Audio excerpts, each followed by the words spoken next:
भाइयों, होली पर उतनी लेना गिलास में जो घर वाले ना निकले आपकी तलाश में। हैप्पी होली।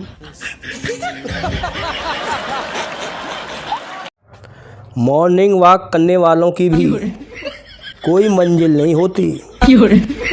2 घंटे वॉक करने के बाद वो वहीं पहुंच जाते हैं जहां से सुबह चले थे। एक आदमी किसी भी मुश्किल से निकल सकता है, लेकिन वहां से नहीं निकल सकता जहां उसकी पत्नी ने पोछा लगाया।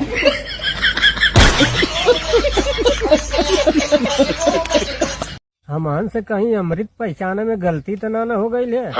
कैसन घाव साफ करे बदे अल्कोहल, खुशी का इजहार करे बदे अल्कोहल, बेहोश करे बदे अल्कोहल, एंजॉय करे बदे अल्कोहल, ठंडी से बचे बदे अल्कोहल, गम भुलावे बदे अल्कोहल, वोट पावे बदे अल्कोहल, देश का अर्थव्यवस्था बचावे बदे अल्कोहल। कहीं ऐसा तो ना है कि सारी समस्या का हल अल्कोहल। वो हमारे एक मित्र हैं। एक बार उन्होंने हमसे पूछा कि भाई ये बताओ कि आप दोनों पति पत्नी इतने स्वस्थ कैसे हो।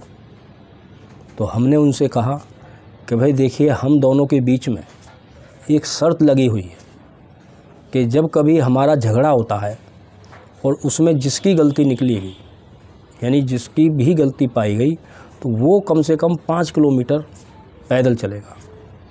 अब आपको जैसा पता है, घर में मियाँ बीवी के झगड़े, पति पत्नी के झगड़े रोज़ से ही रहते हैं। अब उनमें आपको ये भी पता है कि गलती किसकी निकलती है, वो ज़्यादातर पतियों की निकलती है। तो उस वजह से मैं 5 किलोमीटर पैदल चलता हूँ।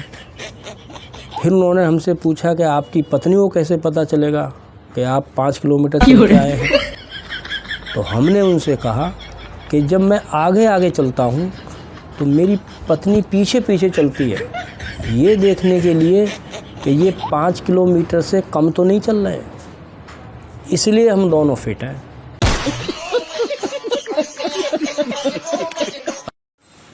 दोस्तों, बुरा वक्त भी कट जाता है, बस आपका मोबाइल रिचार्ज होना चाहिए।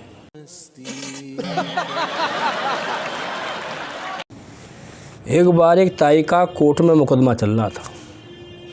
अब कोर्ट में ताई गवाही देने के लिए गई, तो जैसे ही सामने वकील आया, उसने ताई से पूछा, दूसरे वकील की तरफ इशारा करके, ताई तू इसने जाने हैं? बोला, ले अच्छे से जानो हूँ, रामफल का छोरा से यो, 1 नंबर का झूठा, इसका झगड़ा भी इसकी बीवी से होता था। अब भाई वकील चुप। अब दूसरे वकील ने ताई से पूछा, इस वकील की तरफ इशारा करके, ताई तू इसे जाने हैं? बोला, ले इसे भी अच्छे से जाना हूँ, कर्नल काने का छोरा है यो, हैं 1 नंबर का अय्यास, तेरी बीवी से भी इसका चक्कर था। अब इतना सुनते ही जज ने कोर्ट स्थगित की। दोनों वकील अपने चैम्बर में बुलाए और दोनों से कहा, खबरदार जो ताई से मेरे बारे में पूछा।